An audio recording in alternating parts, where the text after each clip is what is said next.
प्रणाम मंत्र दोहराएंगे। ओम अज्ञानतिमिरन्धस्य, ये दिख रहा है, इज दिस विजिबल? ओम अज्ञानतिमिरन्धस्य ज्ञानाञ्जनशलाकया चक्षुरुन्मीलितं येन तस्मै श्री गुरवे नमः। श्री चैतन्य मनोभीष्टं स्थापितं येन भूतले स्वयं रूप कदा मह्यं ददाति स्वपदान्तिकां। वन्देऽहं श्रीगुरो श्रीयुतपदकमलं श्रीगुरुन् वैष्णवांश्च श्रीरूपं साग्रजातं सहगण रघुनाथान्वितं तं सजीवं साद्वैतं सावधूतं परिजनसहितं कृष्णचैतन्यदेवं श्री राधा कृष्ण पादान्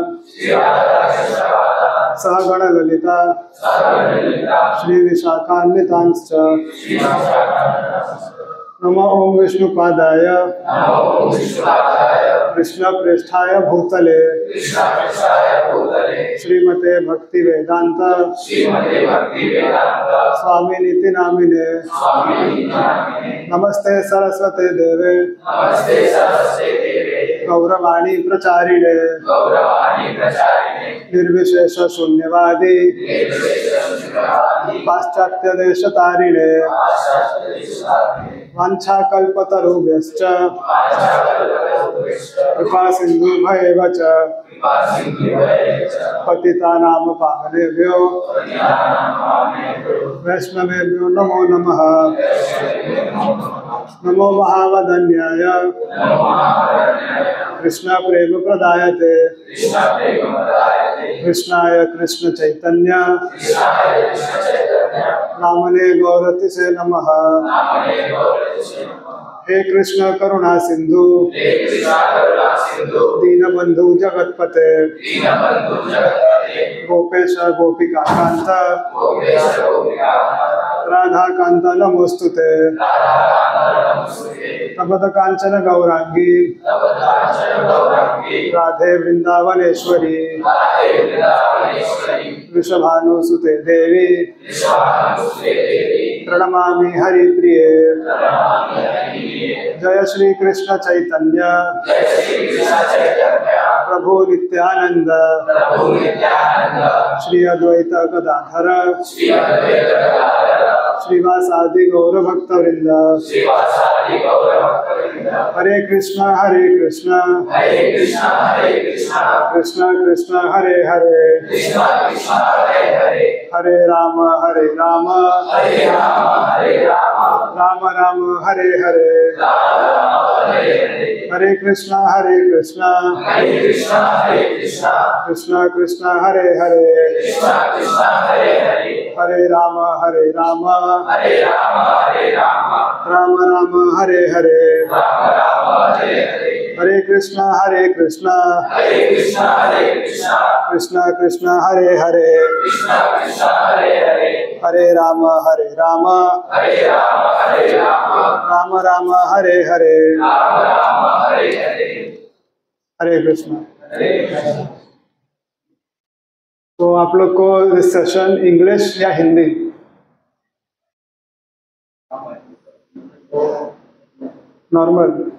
नॉर्मल आजकल क्या है, इंग्लिश है कि हिंदी है? हिंदी।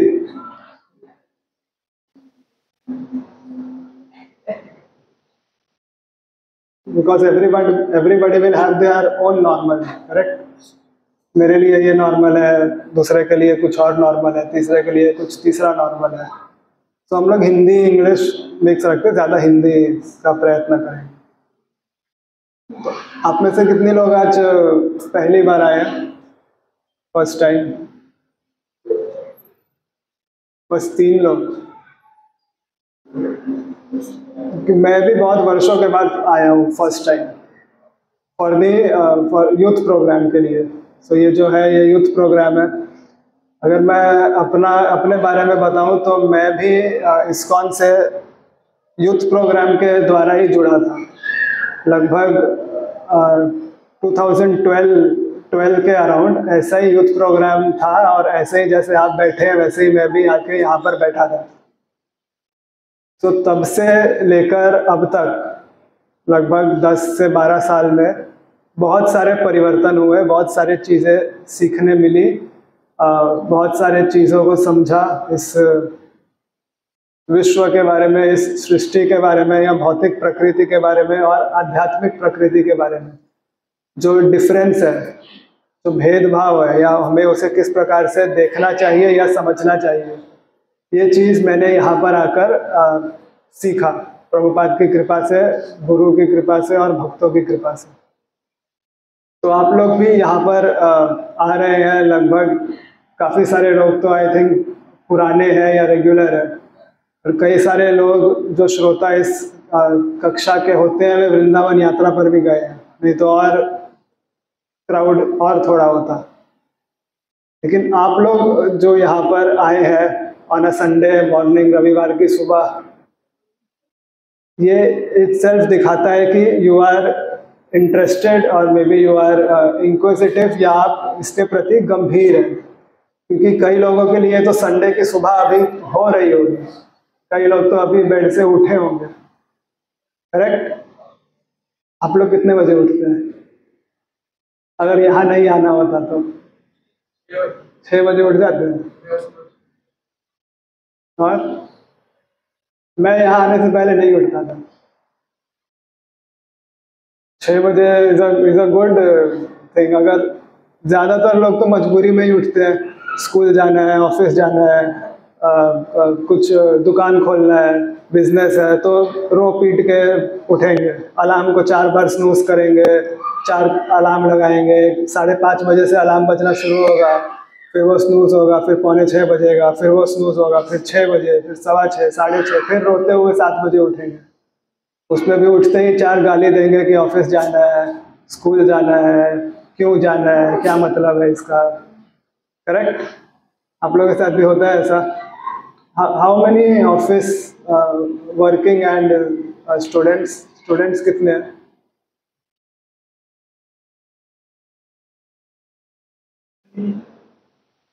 बाकी सब वर्किंग है। ज़्यादातर तो मुझे स्टूडेंट ही लग रहे हैं, करेक्ट?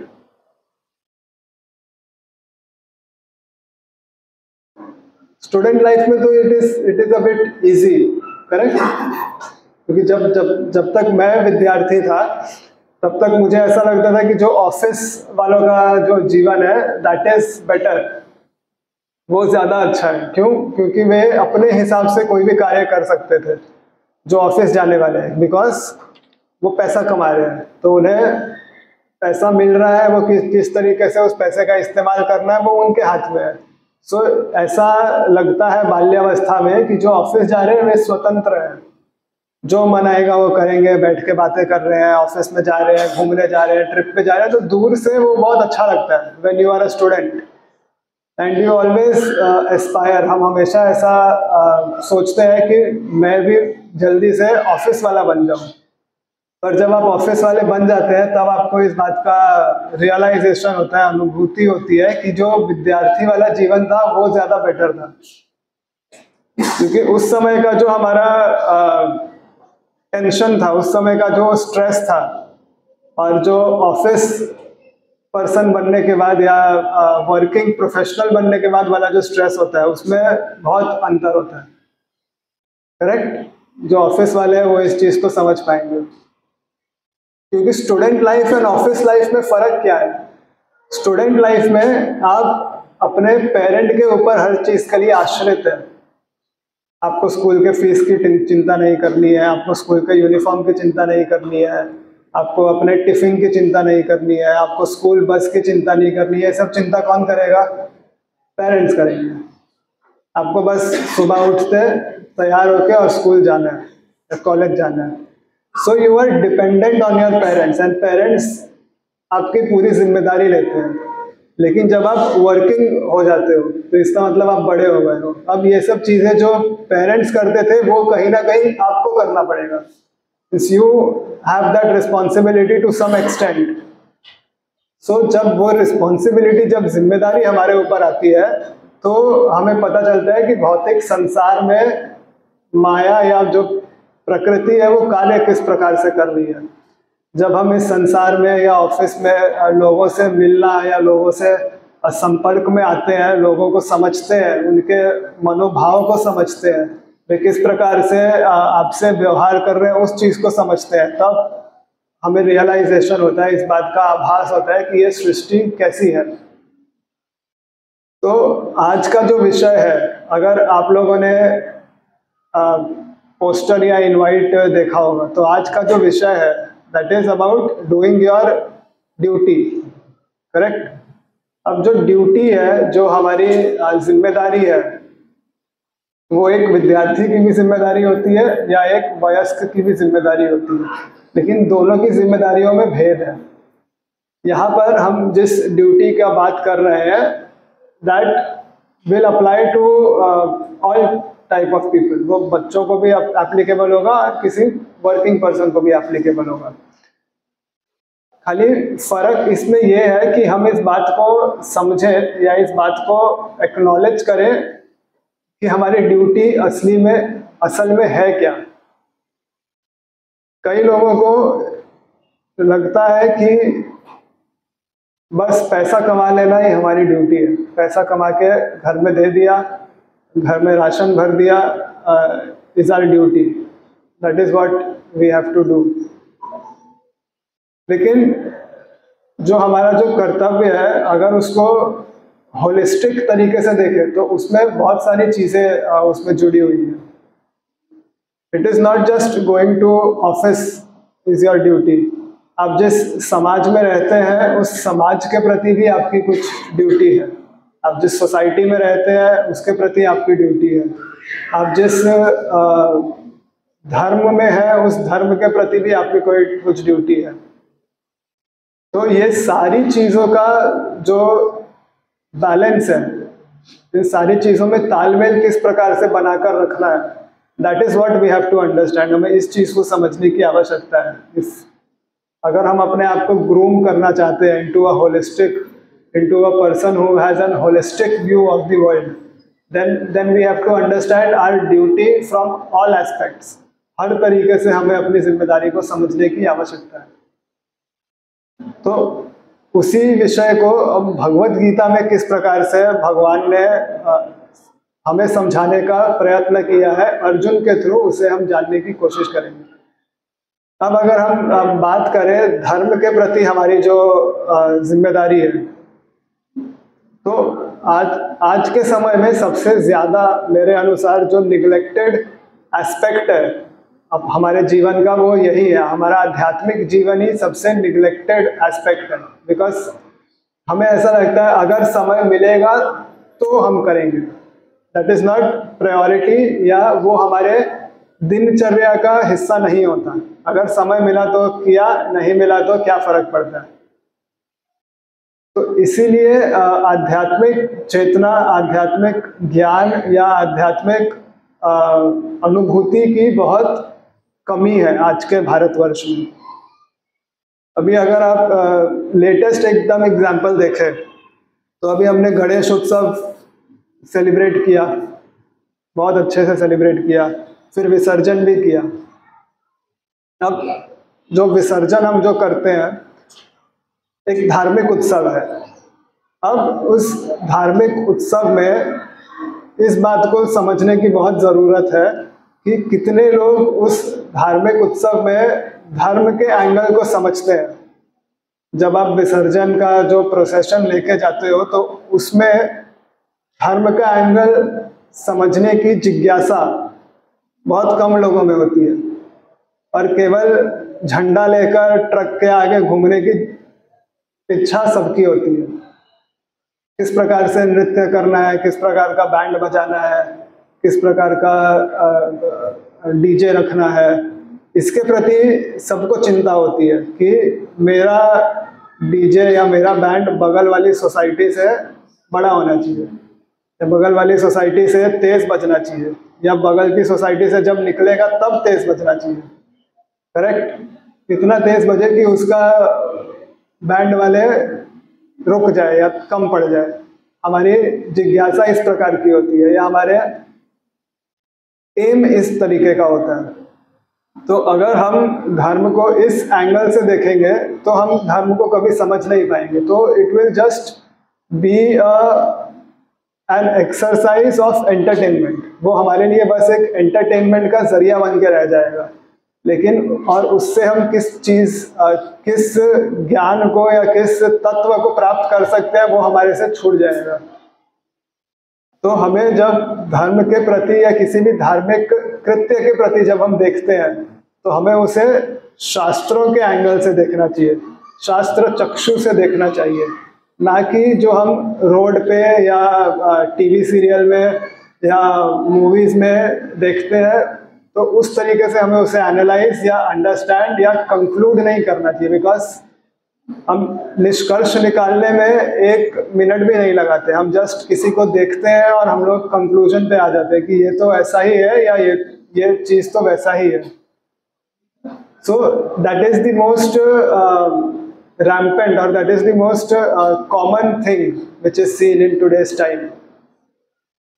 So अगर हमें धर्म को समझना है तो भगवत गीता के एंगल से अगर हम समझे तो भगवान ने जब अर्जुन को ज्ञान दिया कुरुक्षेत्र की रणभूमि में, तो अर्जुन की जिस प्रकार से परिस्थिति थी वहां पर कुरुक्षेत्र में, हमारी भी परिस्थिति आज के समय में कुछ वैसी ही है। तो जब अर्जुन कुरुक्षेत्र में युद्ध भूमि पर पहुंचा तो ही सॉ कि दूसरी तरफ सेना में अर्जुन के पारिवारिक जन ही खड़े हैं। He saw that his brother is standing, his fatherly figure is, उसके पिता तुल्य लोग खड़े हैं, उसके भाई खड़े हैं, उसके टीचर, उसके गुरु तुल्य लोग खड़े हैं, उसके मित्र खड़े हैं, कई सारे लोग कौरवों की सेना में खड़े हैं। तो जब अर्जुन ने ये चीज देखा तो ही सेड टू कृष्णा कि मैं ये युद्ध नहीं करूंगा। क्यों? क्योंकि सामने जो लोग खड़े हैं वो मेरे अपने ही हैं। अगर मैं उन लोगों को इस युद्ध में मार कर इस युद्ध को जीत भी जाता हूं तो इसका क्या फायदा होगा? अगर मुझे ये राज्य भोगने के लिए मिल जाता है तो भी इसका क्या फायदा होगा जब मेरे संबंधी ही यहाँ पर नहीं रहेंगे। तो यहाँ पर अगर एक तरीके से देखें तो लेमैन के टर्म में अगर देखें तो ऐसा लगता है कि अर्जुन जो कह रहा है वो सही कह रहा है, अगर बहुत ही सिंपल टर्म्स में इसे देखें। लेकिन अगर तत्व की दृष्टि से देखें, अगर हम इसे अर्जुन के ड्यूटी के दृष्टि से देखें तो देन अर्जुन वाज रॉन्ग। तो जब भगवान ने अर्जुन के इस आर्गुमेंट को सुना कि सामने मेरे ही लोग खड़े हैं, मैं युद्ध नहीं करूंगा, तो भगवान ने अर्जुन से कहा कि कुतस्त्व कश्मलमिदं विषमे समुपस्थितम्, कि भगवान अर्जुन से कहते हैं कि इस विषम परिस्थिति में, कुतस्त्व मतलब कहाँ से इस विषम परिस्थिति में तुम्हारे मन में यह विचार आया। कुतस्त्व कश्मलमिदं, मल का अर्थ होता है वेस्ट, कि ऐसा वेस्ट और डर्ट, कि ऐसा खराब विचार तुम्हारे मन में इस परिस्थिति में कैसे आ सकता है जब दोनों सेनाएं युद्ध करने के लिए खड़ी है। इतना हमने शांति का भी प्रस्ताव हमने रखा था फिर भी कुछ नहीं हुआ। इतनी सब चीज करने के बाद हम इस युद्ध के लेवल पर पहुंचे हैं, तो how can you deny not fighting now. So यहाँ पर जब भगवान से अर्जुन ने ये चीज सुना तो अर्जुन ने भगवान की शरणागति को ग्रहण किया। The most important aspect in our life is taking sharanagati. जैसे मैंने जब कक्षा शुरू होने के समय ही बोला कि जब आप स्कूल में थे तो आप अपने पेरेंट्स के शरणागत थे, आप अपने पेरेंट्स पर आश्रित थे। तो आप अपने जीवन को देखिए, और जब आप ऑफिस में आ गए हैं, जब आप अपने पेरेंट्स पर आश्रित नहीं है, तब आप अपने जीवन को देखिए, कौन सा वाला बेटर था। तो शरणागति जो होती है, चाहे आप पेरेंट्स की ले, गुरु की ले या कृष्ण की ले, it will always be better than being independent. Correct? Personal आप लोग अपने जीवन में इस चीज को स्कूल और ऑफिस लाइफ से देख सकते हैं, पर्सनल आप लोग अनुभव कर सकते हैं।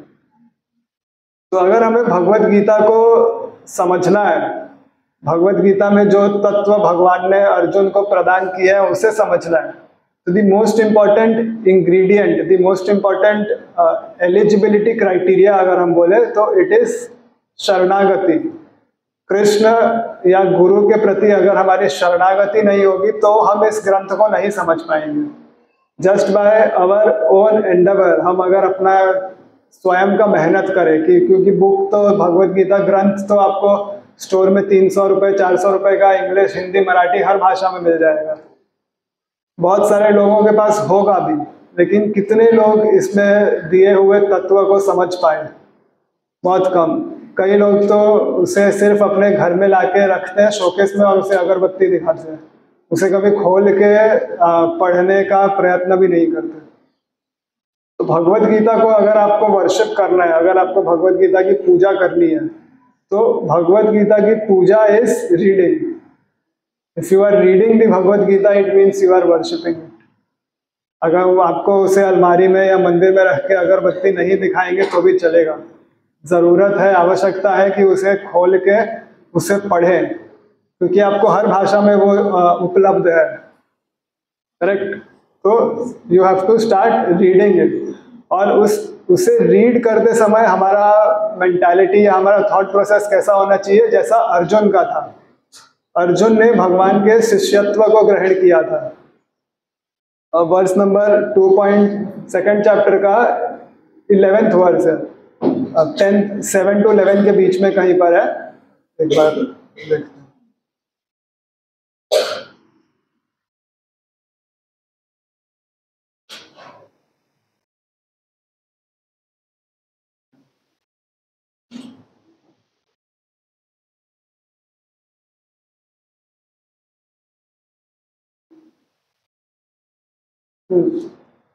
2.7 यहाँ पर अर्जुन भगवान की शरणागति को ग्रहण करते हैं।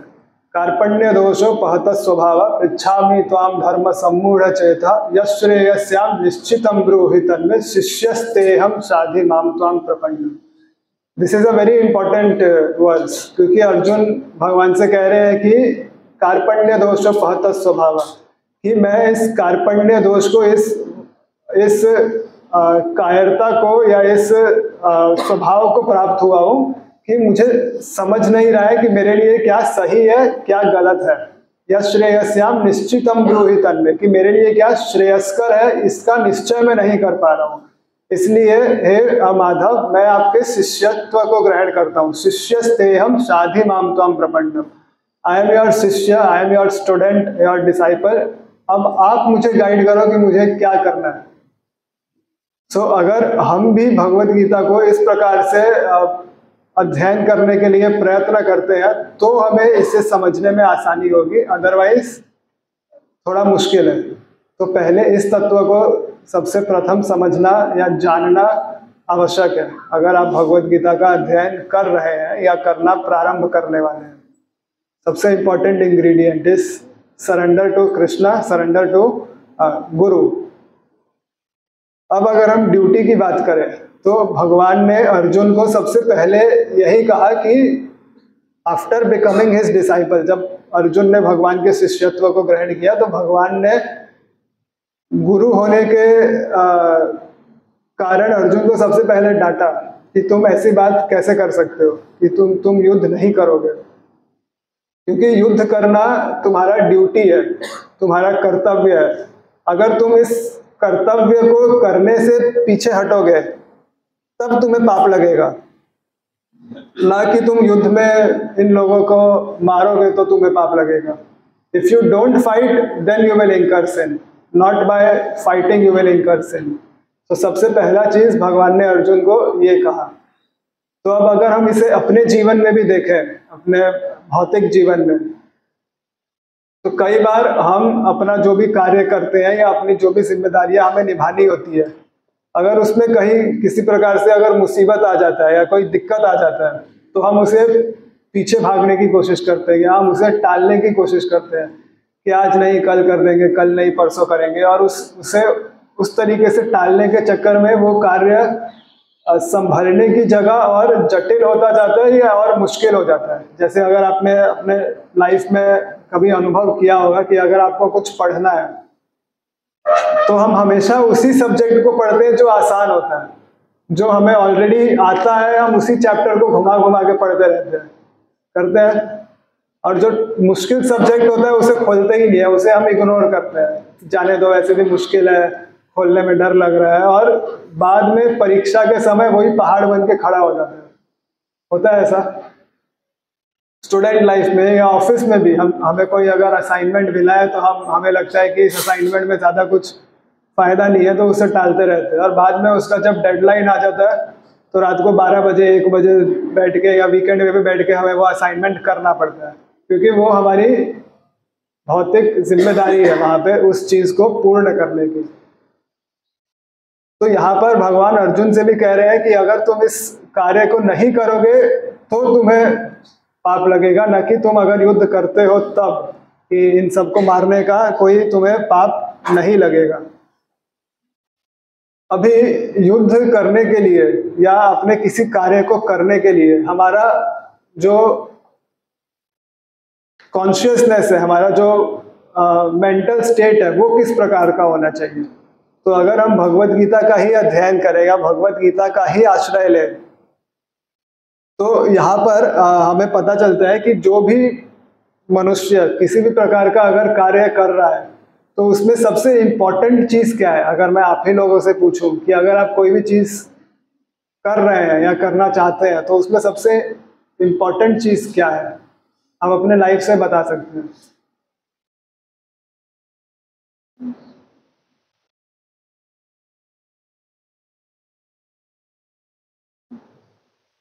आप कोई कार्य नहीं करते क्या?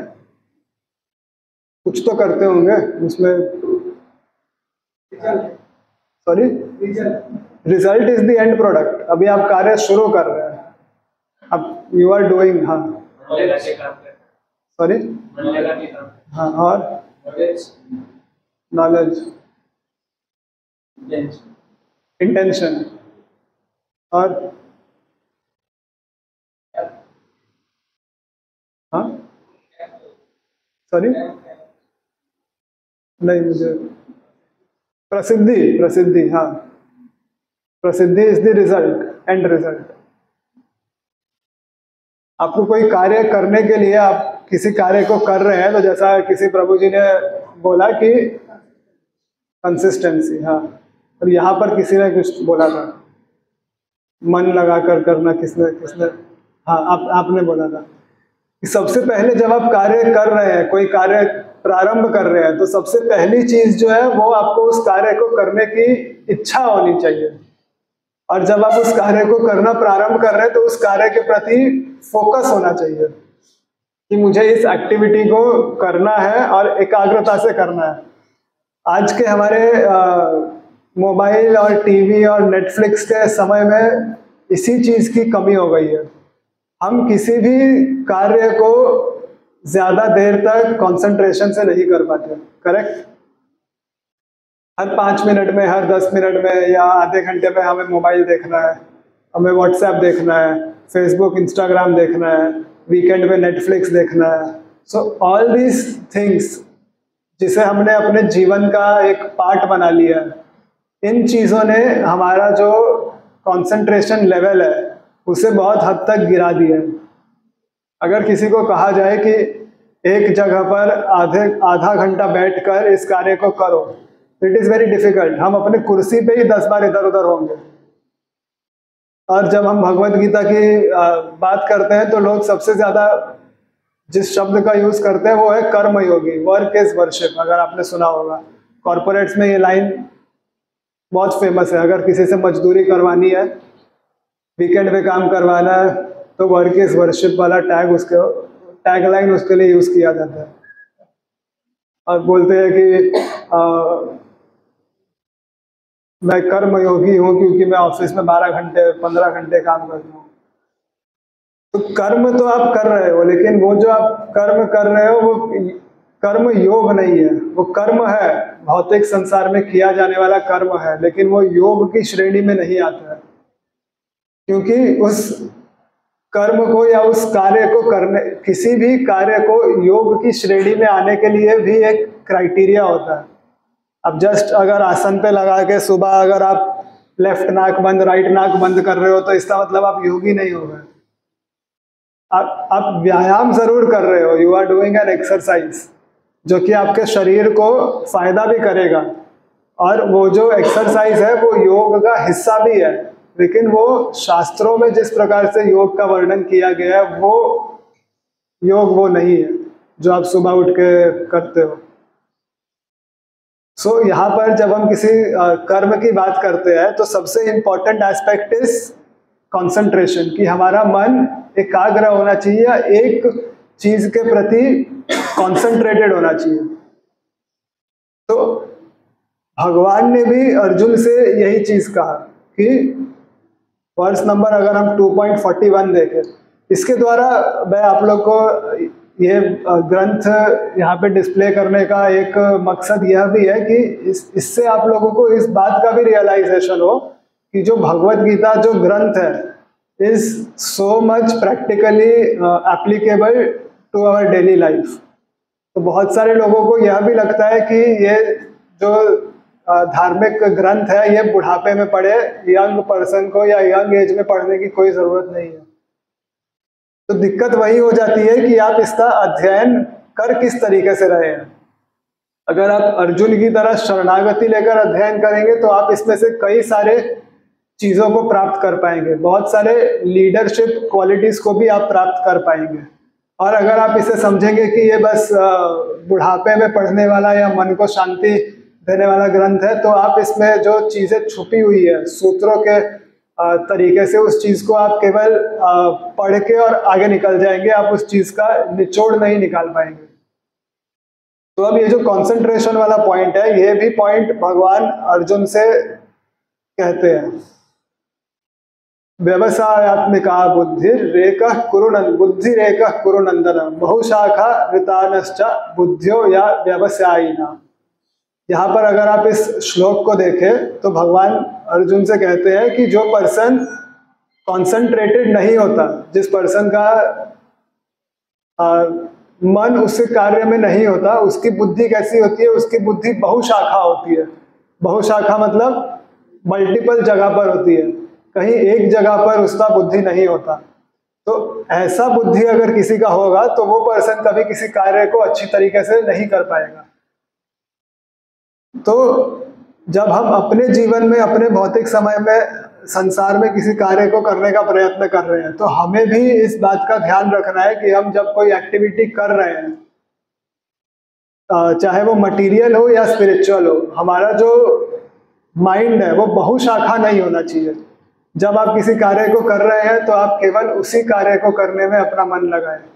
क्योंकि अर्जुन को भगवान क्यों कह रहे हैं? क्योंकि अर्जुन के मन में कई सारे विचार आ रहे थे कि करना है नहीं करना है, युद्ध, इस राज्य को प्राप्त करके क्या होगा, मैं अपने सगे संबंधियों के साथ युद्ध क्यों, ऐसे बहुत सारे विचार आ रहे थे। तो भगवान अर्जुन से कहते हैं कि तुम जिस पथ पर चले हो, इस पथ पर अपने बुद्धि को यहाँ वहाँ मल्टी ब्रांच मत करो। Concentrate on the activity which you have come here to do, which is fighting. And तुमको फाइट किस प्रकार से करना है? तो फाइट करने के लिए भगवान अर्जुन से कहते हैं कि तुम मेरा आश्रय लेकर फाइट करो। क्योंकि इस जीवन में या हम जिस संसार में रह रहे हैं, यहाँ पर बिना कर्म किए रह पाना संभव नहीं है। अगर आप कोई कर्म फिजिकल तरीके से नहीं कर रहे हैं तो भी आप मेंटली कुछ ना कुछ जरूर कर रहे हैं। ऐसा एक पल भी नहीं होता कि कोई मनुष्य किसी एक सेकंड के लिए भी विदाउट एनी एक्टिविटी रहता है। करेक्ट? अगेन इस चीज को आप अनुभव कर सकते हैं कि अगर आप, कई सारे लोग अभी जैसे यहाँ भी अराउंड 30-40 लोग बैठे हैं, अब फिजिकली तो 40 लोग बैठे हैं, लेकिन मेंटली भी कितने लोग बैठे हैं वो हम नहीं कह सकते।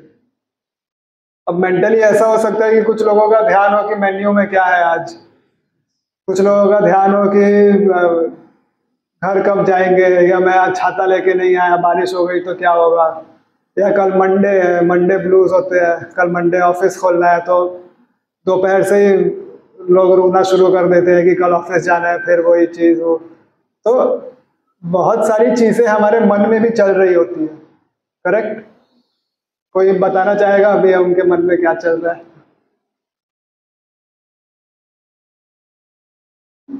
कुछ ना कुछ तो सबके मन में चलता रहता है। अभी मैं भी अगर अभी यहाँ पे बैठ के सेशन दे रहा हूँ तो in the back of the mind मेरे मन में यह भी चल रहा है कि शाम को भी एक दिन है।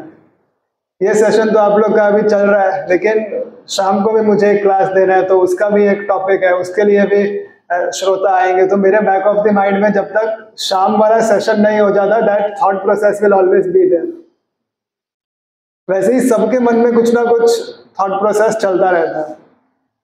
अब डिपेंड ये करता है कि आप अपने थॉट प्रोसेस को अलाइन कैसे करते हो, आप किस प्रकार के थॉट को या किस प्रकार के विचार को अपने मन में आने देते हो या अपने मन में उसे बढ़ाते हो।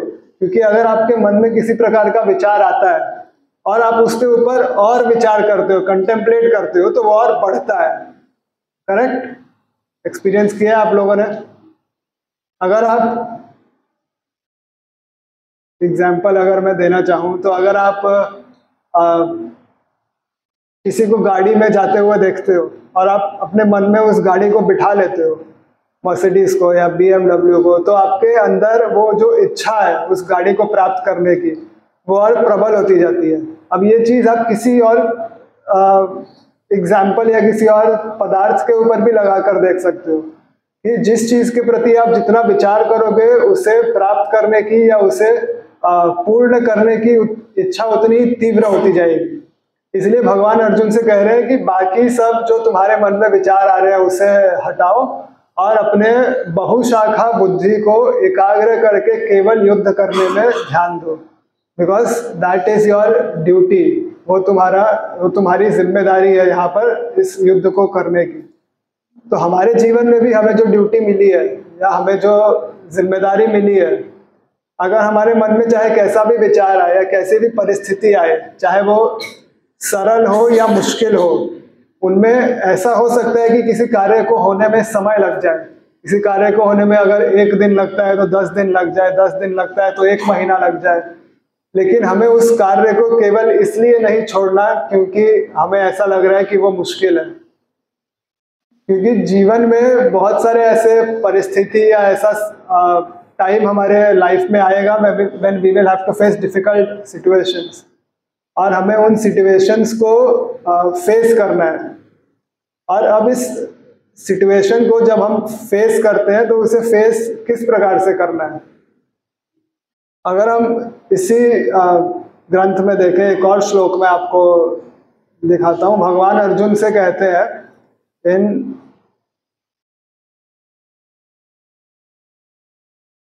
ये वाला श्लोक, तस्मात् सर्वेषु कालेषु माम अनुस्मर युद्ध च मयार्पिता मनोबुद्धिर मामेश्वस्य न संशयः।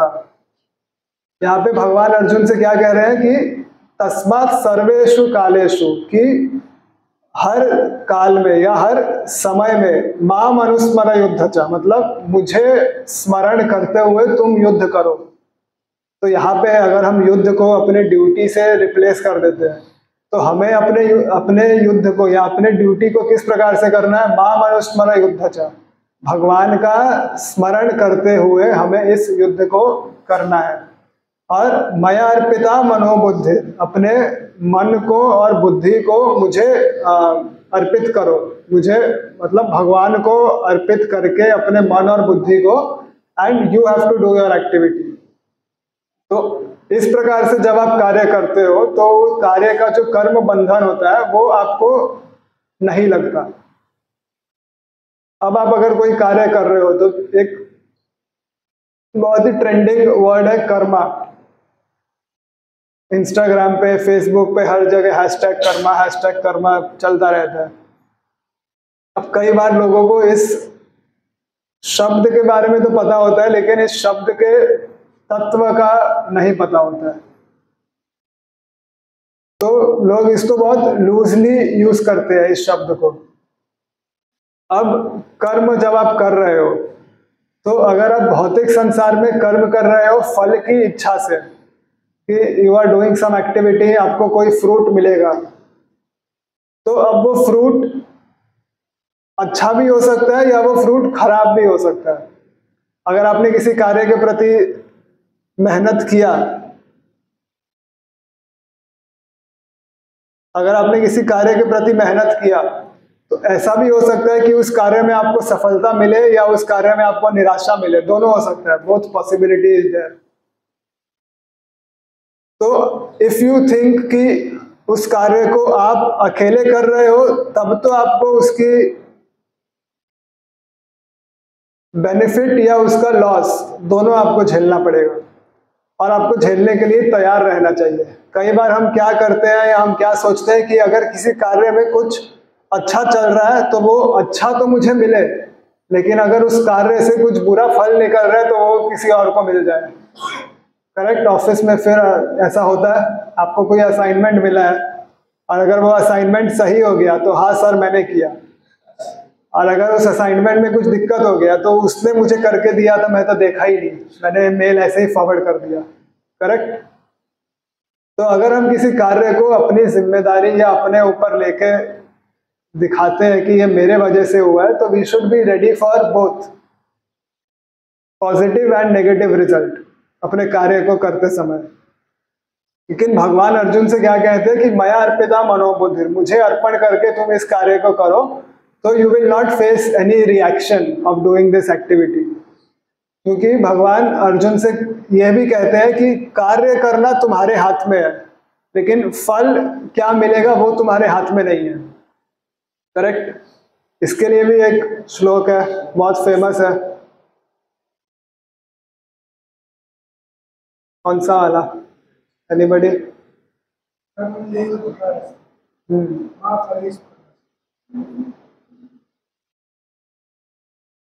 ये वाला कर्मण्येवाधिकारस्ते मा फलेषु कदाचन मा कर्म फल हेतुर्भुर्माते संगोस्त्व कर्मणि। तो भगवान, ये बहुत फेमस वर्स है, आप सबने सुना होगा, टीवी सीरियल्स में बहुत बजता है। करेक्ट। आपने पहली बार ये श्लोक कहाँ सुना था? टीवी सीरियल में या किसी वैष्णव से? हाँ, विष्णु पुराण में। और टीवी सीरियल्स में कितने लोगों ने सुना?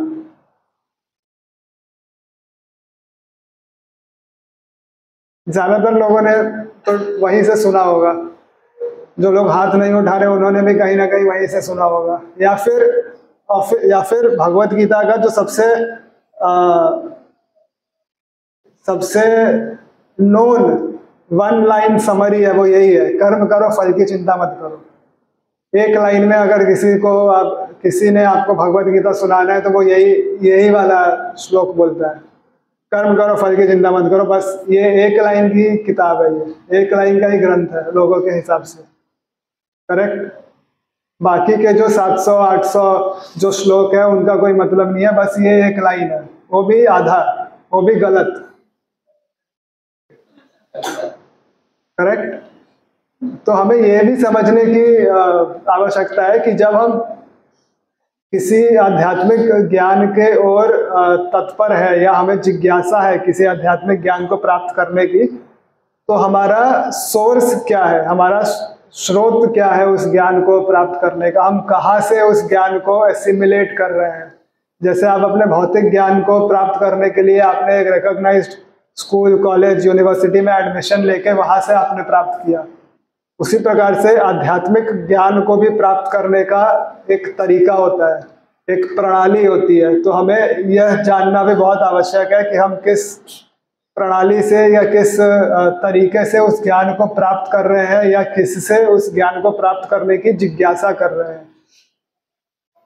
तो जब भगवान अर्जुन से कहते हैं कि ये वाला जो श्लोक भगवान अर्जुन से कहते हैं, इसमें ऑलमोस्ट 4 चीजें भगवान ने अर्जुन से कही है कि कर्मण्येवाधिकारस्ते, कि कर्म करने का तुम्हें अधिकार है।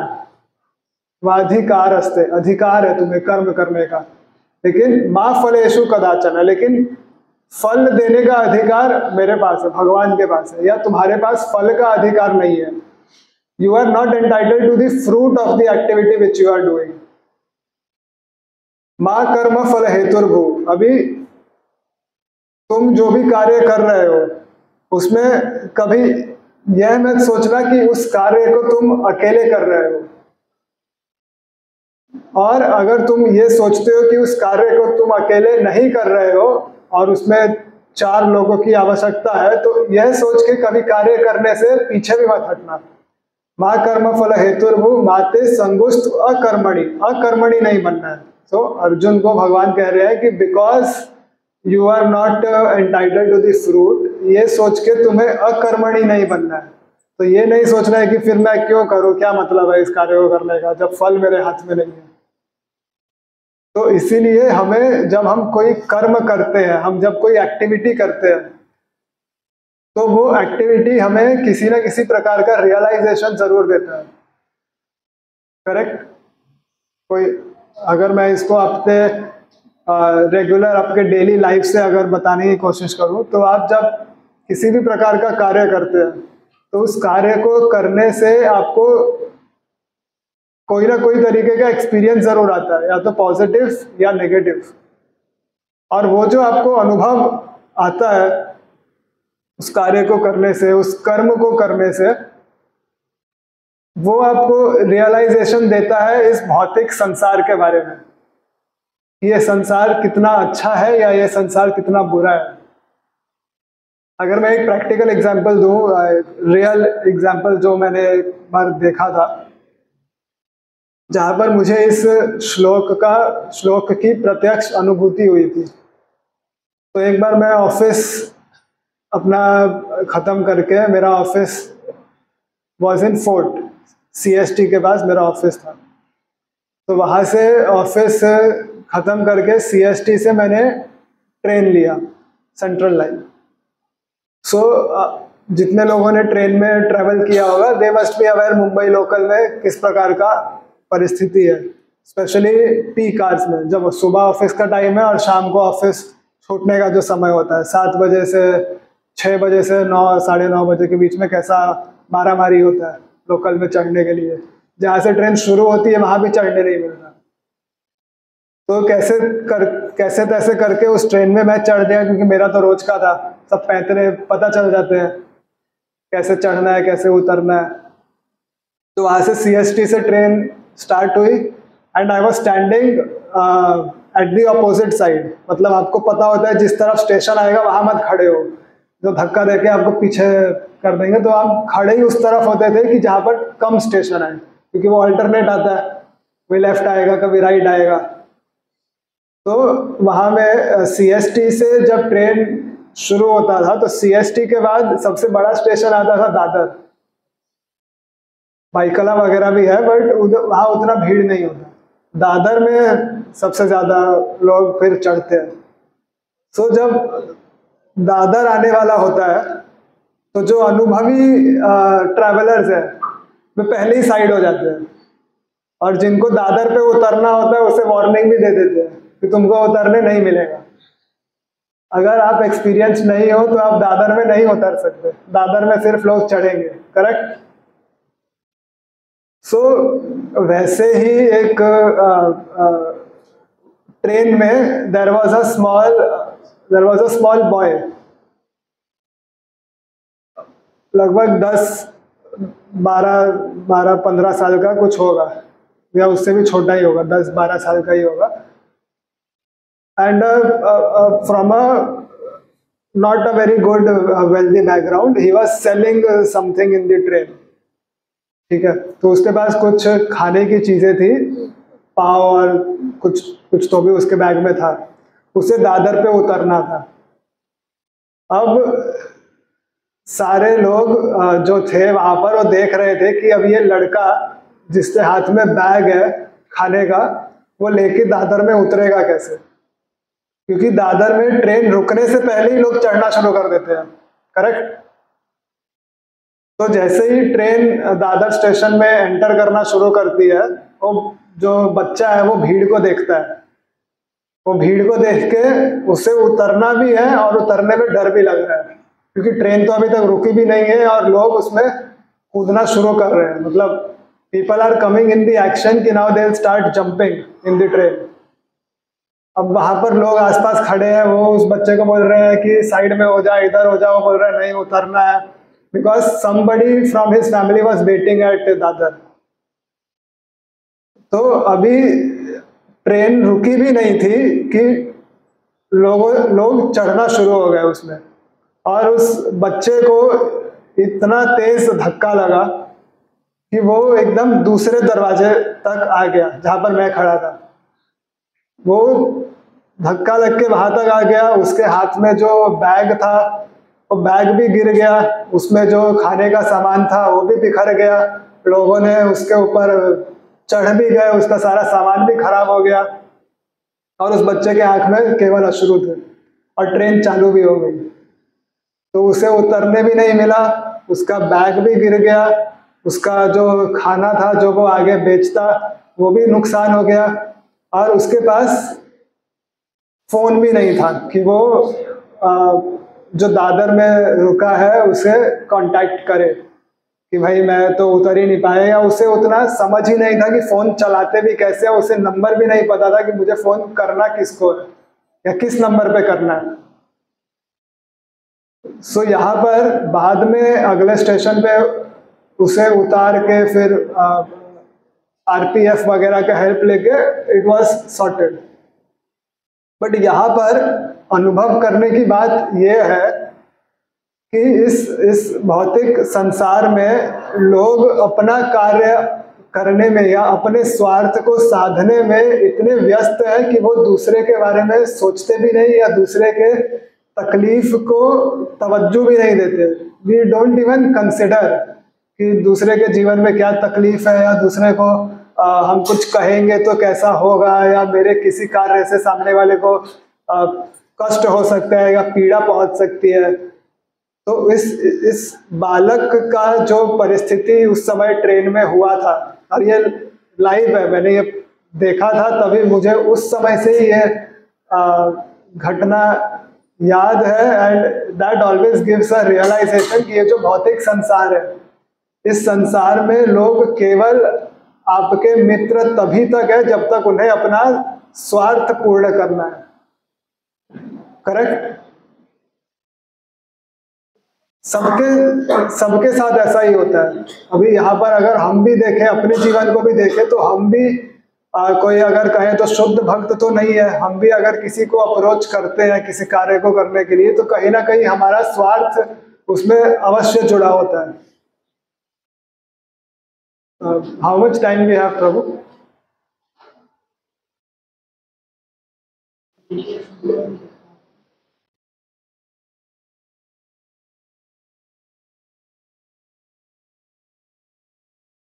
हाँ, कब तक होता है ये सेशन? जनरली 1:30 तक होता है, तो आधा घंटा है। ठीक।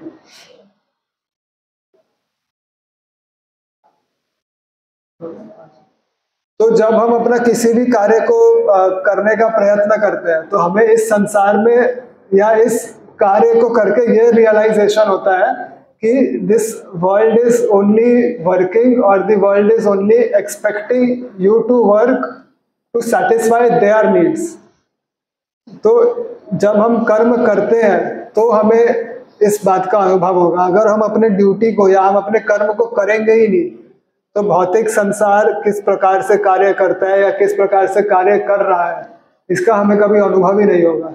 इसलिए जब भगवान अर्जुन से कह रहे हैं कि अकर्मणी मत बनो, कर्म करो, तो उसके पीछे का जो तात्पर्य है या उसके पीछे का जो कारण है वो यह भी है कि अगर तुम कर्म करोगे तब तुमको रियलाइजेशन होगा कि यहाँ पे कर्म करने से कुछ मतलब नहीं है। भौतिक संसार में कितना भी कर्म करो, आप कितने भी लोगों को खुश करने का प्रयत्न करो, उसका कोई मतलब नहीं है। बिकॉज अंत में जब उनका कार्य सिद्ध हो जाएगा तो वो फिर आपको पूछेंगे भी नहीं। तो कर्म करने से हमें रियलाइजेशन होगा कि हमें कर्म करना किस प्रकार से है, या हमें कर्म अपना करना किस एक्सटेंट तक है, और अपने कर्म को करते समय हमारा दृष्टिकोण किस प्रकार से होना चाहिए। इसलिए ड्यूटी तो सबको करनी है, उससे आप पीछे नहीं हट सकते, लेकिन वो कैसे करनी है, कितना करना है, किसके लिए करना है, कब करना है, उस चीज का ज्ञान आपको भगवत गीता से प्राप्त हो सकता है। तो Bhagavad Gita is a very practical ग्रंथ, is a very practical book. अगर हम इसे इस प्रकार से समझेंगे कि इसे पढ़ने से कोई मतलब नहीं है, अभी तो मैंने जस्ट आप लोगों को 2-3 श्लोक के एग्जाम्पल से बताने की कोशिश की है कि how practical it is in today's life. अभी तो अगर इस सेशन का पार्ट 2, पार्ट 3, पार्ट 4 करेंगे तो आप लोगों को और डिटेल्ड रियलाइजेशन होगा just by quoting some of the verses कि how applicable it is in our daily life. और हम जब कर्म करते हैं, अभी समय पूरा हो गया है, लेकिन जब हम कर्म करते हैं तो कर्म करने में केवल हमारा अकेले का मेहनत नहीं होता, इस बात का भी रियलाइजेशन हमें होना चाहिए। क्योंकि कर्म तो सब कर रहे हैं, जैसे पढ़ाई सब कर रहे हैं। एक पर्सन है या एक स्टूडेंट है जो एसी कमरे में बैठ के बेस्ट किताबें लेके बेस्ट ट्यूशन लगा के पढ़ रहा है, और दूसरा है जो ट्रैफिक लाइट के नीचे बैठ के पढ़ रहा है या स्ट्रीट लाइट के नीचे पढ़ रहा है। परीक्षा दोनों की सेम होगी, क्वेश्चन पेपर दोनों का सेम होगा, टेक्स्ट बुक भी, सिलेबस भी दोनों का सेम है, लेकिन फिर भी दोनों के कर्म के परिस्थिति में बहुत फर्क है। तो अगर हम किसी कर्म को करते हैं तो उस कर्म को करने के प्रति भौतिक संसार भी किस प्रकार से उस कर्म को करने में फैसिलिटेट कर रहा है, that also we have to acknowledge कि आपको किस प्रकार का फैसिलिटी मिला है because of the situation in which you are born, that we should not forget. That is also one aspect that you have to consider कि मैं यहाँ बैठ के पढ़ रहा हूँ या स्ट्रीट लाइट में, बहुत फर्क है उसमें। या आप जॉब कर रहे हैं तो आप किस लेवल का जॉब कर रहे हैं, आप कंपनी में सिक्योरिटी गार्ड है या आप कंपनी के मैनेजिंग डायरेक्टर है, उसमें बहुत फर्क है। तो जो कर्म आप कर रहे हैं उसे आइसोलेशन में भी कभी नहीं देखना चाहिए, because there are different aspects. अब डिटेल डिस्कशन का तो उसमें टाइम नहीं है, but this was just an overview और जस्ट अ डिस्कशन कि हमें अपने ड्यूटी को हमेशा पूरा करने का प्रयत्न करना चाहिए और कंसंट्रेशन से उसे करना चाहिए, because then that will give us a realisation कि उस ड्यूटी को करने से हमें क्या फायदा हुआ, और वो रियलाइजेशन हमें कृष्ण के और समीप ले जाएगा। क्योंकि उसमें हमेशा रियलाइजेशन, अनुभूति आपको यही होगी कि इस भौतिक संसार में कार्य को करने का कोई फायदा नहीं है, या जो फायदा है वो भी बहुत ही क्षणिक है, टेम्पररी है। 2 दिन आप उस फायदे को या उस रिजल्ट को एंजॉय कर लोगे, लेकिन बाद में फिर वो उसी परिस्थिति पर आ जाएगा। तो इसीलिए ड्यूटी करना उस लिहाज से भी बहुत जरूरी है, so that you get that realisation and your coming closer to Krishna is accelerated, वो और तेज हो जाएगा। अगर आपको ये रियलाइजेशन हो जाता है तो आप और तेजी से कृष्ण की ओर आकर्षित होंगे। तो इसीलिए आप अपने ड्यूटी को करें, अपने कार्य को करें। यहाँ पर आप इस सेशन में आए हैं, यहाँ पर आप लोगों का सौभाग्य है, या आप लोग इस बात को इस तरीके से भी समझ सकते हैं कि इस भागदौड़ भरे जीवन में आप लोगों को इतनी अच्छी सुविधा यहाँ पर आध्यात्मिक जीवन को करने की प्रदान की जा रही है। यहाँ पर you are getting all type of facilities to understand spiritual knowledge from the best source, from the most authentic source and from the most authentic people. तो यहाँ पे आपके जितने भी सेल्फ एक्सीलेंस प्रोग्राम के वॉलंटियर्स हैं वो बहुत मेहनत करते हैं इस प्रोग्राम को अरेंज करने के लिए। आपके मन में अगर किसी भी प्रकार का कोई भी प्रश्न हो तो आप वॉलंटियर्स से या मेंटर्स से आप पूछ सकते हैं। आप लोग इस प्रोसेस को सीरियसली लें, आप सीरियसली अध्ययन करें।